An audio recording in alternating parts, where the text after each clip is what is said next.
कहा जाता है कि यह हीरा जिसके पास गया उसका जल्द ही विनाश हो गया। फिर भी इसके लिए राजा महाराजा एक दूसरे से लड़ते रहे और खून की नदियां बहाते रहे। अलग अलग कालखंडों में यह हीरा कई शासकों और साम्राज्यों के बीच घूमता रहा, कभी इसके पास तो कभी उसके पास। सत्ता के प्रतीक समझा जाने वाला ये हीरा आज इंग्लैंड की महारानी के मुकुट में जड़ा है। हम बात कर रहे हैं दुनिया के सबसे बेशकीमती रत्न कोहिनूर हीरा का। हाँ, वही कोहिनूर जिसके बहुमूल्यता और महत्व के साथ साथ इसके काले ताकत के अंधविश्वास की कहानी पूरी दुनिया में मशहूर है। कोहिनूर हीरे की पूरी कहानी इससे सरल और आसानी से किसी ने नहीं समझाया होगा। तो चलिए इस वीडियो को शुरू करते हैं। कोहिनूर हीरा का उद्गम से संबंधित अनेकों कहानियां प्रचलित है। एक मत के अनुसार ये पहली बार 5000 साल पहले मिला था। उस समय ये स्यमंतक मणि के नाम से जाना जाता था। हिंदू कथाओं में इस रत्न का संबंध श्री कृष्ण काल से भी जोड़ा जाता है। एक अन्य मत के अनुसार यह हीरा लगभग 3200 ईसा पूर्व एक नदी के तली से मिला था। खैर, इन सब से हटकर ऐतिहासिक प्रमाणों के हिसाब से देखें तो ये कृष्णा नदी के किनारे अवस्थित गोलकुंडा की खानों से निकला था, जो विश्व की सबसे प्राचीन हीरा के खान है। इस खान का विस्तार आज के आंध्र प्रदेश के क्षेत्र में था। कोहिनूर हीरा के उद्गम से संबंधित सबसे प्रामाणिक मत इसी को माना जाता है। प्रारंभ में इसका वजन 793 कैरेट था। उस समय यह हीरा दुनिया का सबसे बड़ा ज्ञात हीरा था। अलग अलग शासकों ने इस हीरे की चमक को और बढ़ाने के लिए तराशने का काम करवाए, जिससे इसका वजन घटकर 186 कैरेट रह गया। क्या आपको पता है ये अनमोल हीरा पर किन किन शासकों का अधिकार रहा? आइए बढ़िया से समझते हैं। उस समय गोलकुंडा के खानों पर काकतीय वंश का शासन था। इस वंश के राजा प्रताप रुद्र ने कोहिनूर हीरे को अपने कब्जे में कर लिया। प्रताप रुद्र ने इस हीरे को कुल देवी भद्रकाली के मूर्ति के बाईं आंख में जड़वा दिया था, जो साम्राज्य की राजधानी वारंगल में अवस्थित था। दिल्ली के सुल्तान अलाउद्दीन खिलजी 1310 ईस्वी में सेनापति मलिक काफूर को दक्षिण में साम्राज्य विस्तार के लिए भेजा। काफूर काकतीय वंश के शासक को हराकर वहां की खजाना को लूट लिया। उसी लूटपाट में भद्रकाली की मूर्ति से उस कोहिनूर हीरा को निकाल लिया और लूटे हुए खजाने के साथ इसे दिल्ली लाया। अब इस हीरे पर अलाउद्दीन खिलजी का अधिकार हो गया। कोहिनूर हीरा खिलजी वंश के बाद तुगलक वंश, सैयद वंश और लोदी वंश तक दिल्ली सल्तनत के खजाने का हिस्सा बना रहा।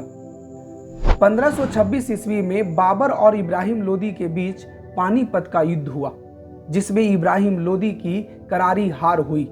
हार के बाद लोदी साम्राज्य के अधीन रह रहे ग्वालियर के राजा विक्रमादित्य ने बाबर से सुरक्षित रहने के लिए कोहिनूर हीरा उपहार के रूप में बाबर को दे दिया था। इस बात का उल्लेख बाबर अपनी आत्मकथा बाबरनामा में किया है। बाबर के मृत्यु के बाद मुगल वंश का अगला शासक हुमायूं बना। इसी के शासनकाल में बिहार के सूर वंश के शासक शेरशाह सूरी ने दिल्ली पर आक्रमण किया। वो मुगल बादशाह हुमायूं को चौसा और कन्नौज के युद्ध में हराकर दिल्ली से खदेड़ दिया था। हुमायूं किसी तरह अपना जान बचाकर पर्सिया के शासक तहमास के यहाँ जाकर शरण लिया। वो कोहिनूर हीरा को अपने साथ लेकर गया था। शरण देने के बदले हुमायूं तहमास को ये कीमती हीरा दे दिया। बाद में ये कोहिनूर हीरा पुनः मुगल खजाना का हिस्सा बन गया था। मुगल बादशाह शाहजहां इस कोहिनूर हीरा को तख्ते ताऊत यानी मयूर सिंहासन में जड़वा दिया था। कहा जाता है कि इस मयूर सिंहासन को बनाने में ताजमहल से भी दोगुना लागत लगाया गया था। औरंगजेब की मृत्यु के साथ ही मुगल साम्राज्य कमजोर होता चला गया। मुगल वंश के 10वां शासक मोहम्मद शाह रंगीला हुए। इसी के शासनकाल के दौरान 1739 ईस्वी में ईरानी शासक नादिर शाह का आक्रमण हुआ था। नादिर शाह दिल्ली में कत्लेआम मचा दिया था, जिसके बाद मोहम्मद शाह रंगीला को घुटना टेकना पड़ा। एक मान्यता के अनुसार नादिर शाह को पता चला था कि मोहम्मद शाह बेशकीमती हीरा अपने पगड़ी में बांध कर रखता है। जब दोनों एक दूसरे से बात कर रहे थे तो नादिर शाह चालाकी के साथ बोला, अब दोस्ती हो गई है तो दोनों एक दूसरे की पगड़ी को अदला बदली कर लेते हैं। जैसे ही मोहम्मद शाह पगड़ी खोला, हीरा नीचे गिर गया। जमीन पर गिरा इस हीरे की चमक से नादिर शाह रोमांचित हो उठा और उसके मुख से निकला, ये तो कोहिनूर है, जिसका अर्थ होता है प्रकाश का पहाड़। तब से ही इस हीरा का नाम कोहिनूर पड़ गया। नादिर शाह कोहिनूर हीरा सहित अगाध संपत्ति को लूट कर फारस ले गया। ये कोहिनूर हीरा को ब्रेसलेट के रूप में हाथ में पहनता था। 1747 ईस्वी में नादिर शाह की हत्या उन्हीं के अंगरक्षकों के द्वारा कर दिया गया, जिसके बाद इस कोहिनूर हीरा पर अहमद शाह अब्दाली का अधिकार हो गया, जो अफगानिस्तान के दुर्रानी वंश का संस्थापक था। इस प्रकार यह हीरा ईरान से अफगानिस्तान पहुंच गया। अब्दाली भी इस बहुमूल्य हीरा को अपने हाथ में ही पहनता था। अहमद शाह अब्दाली के पोता शाह शुजा जब राज सिंहासन पर बैठा तो उसके भाइयों ने विद्रोह कर दिया, जिसके बाद शाह शुजा को जान बचाकर भागना पड़ा। ये अपने साथ कोहिनूर हीरा लेकर सन 1830 ईस्वी में पंजाब के शासक महाराजा रंजीत सिंह के यहाँ शरण लिया। शरण देने के बदले शाह शुजा वो बेशकीमती कोहिनूर हीरा रंजीत सिंह को दे दिया। रंजीत सिंह इस हीरा को अपनी बाह पर बांधा करते थे। कोहिनूर हीरा का यह अंतिम पड़ाव नहीं था, इसे और ऐतिहासिक होना बाकी था। पंजाब के राजा रंजीत सिंह की जब मृत्यु हो गई तो वो हीरा उनके उत्तराधिकारियों ने धारण किया, परंतु उन सब की मृत्यु भी कम समय में ही हो गई। सिख साम्राज्य का अंतिम शासक हुए दलीप सिंह, जो रंजीत सिंह के सबसे छोटे बेटे थे। ये मात्र 5 साल की उम्र में ही सिख साम्राज्य का शासक बना, जिसका संरक्षक बनी उसकी मां रानी जिंद कौर। अंग्रेजी कंपनी पंजाब को हथियाने के लिए युद्ध किया और अंततः 29 मार्च 1949 को अंग्रेजों ने पंजाब पर अधिकार कर लिया। लाहौर की संधि के द्वारा कोहिनूर हीरा को दलीप सिंह पर दबाव बनाकर ले लिया। गवर्नर जनरल लाल डलहौजी उस हीरा को इंग्लैंड भेजवा दिया, जहां इसे महारानी के मुकुट में जड़वा दिया गया था। अब वो मुकुट लंदन टावर स्थित ज्वेल हाउस में प्रदर्शित है। भारत, ईरान, अफगानिस्तान की यात्रा कर ब्रिटेन की रानी के माथे पर सजने वाली ये हीरा का कीमत क्या रहा होगा, आइए जानते हैं। कोहिनूर हीरे का कीमत का सही अंदाजा लगाना आसान नहीं है, क्योंकि इसे पूरे इतिहास के कालखंडों में कोई खरीदा ही नहीं, बल्कि एक शासक से दूसरे शासक के हाथों में या तो लूटपाट से गया या उपहार के माध्यम से।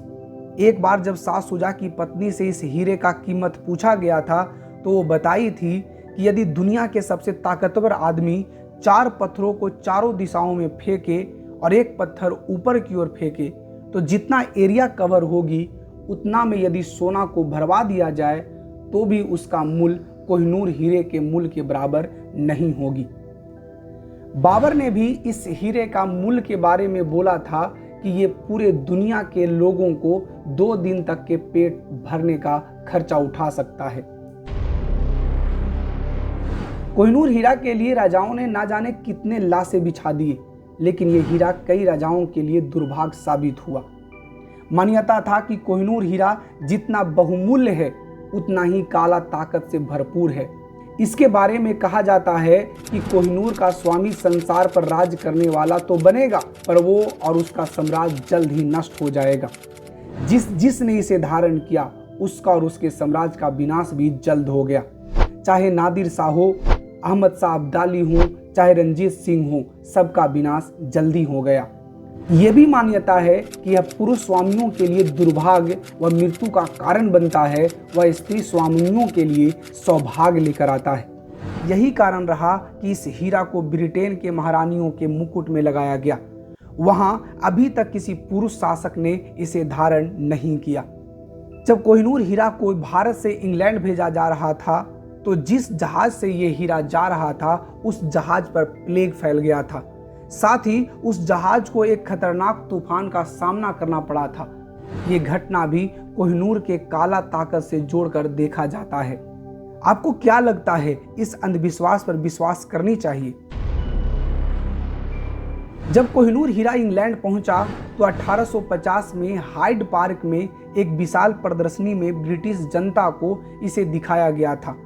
लोगों को ये हीरा उतना आकर्षक नहीं लगा था, जिसके बाद रानी विक्टोरिया के पति प्रिंस अल्बर्ट ने हीरे को पुनः तराशने का काम करवाया। इस कार्य के लिए दुनिया के सबसे दक्ष हीरा तराशने वाले व्यक्ति मोजेस कोस्टर को दिया गया, जो 38 दिनों में इस हीरा को तराशने का कार्य किया। तराशने के बाद हीरा का वजन 40% घटकर 186 कैरेट से 105.6 कैरेट रह गया। कोहिनूर हीरा पर भारत सहित ईरान, पाकिस्तान, अफगानिस्तान अपना स्वामित्व का दावा करता है, क्योंकि ये हीरा तीनों देशों में अलग अलग कालखंड के लिए रहा है। भारत समय समय पर ब्रिटिश सरकार से इस हीरे की मांग की है, परंतु हर बार निराशा ही हाथ लगा है। कोहिनूर हीरा एक अनमोल रत्न बनकर आज इंग्लैंड के कैद में है, पर आज भी भारतीय अपने देश के मिट्टी से निकली इस हीरा का अपने ही देश में आने का इंतजार कर रहा है।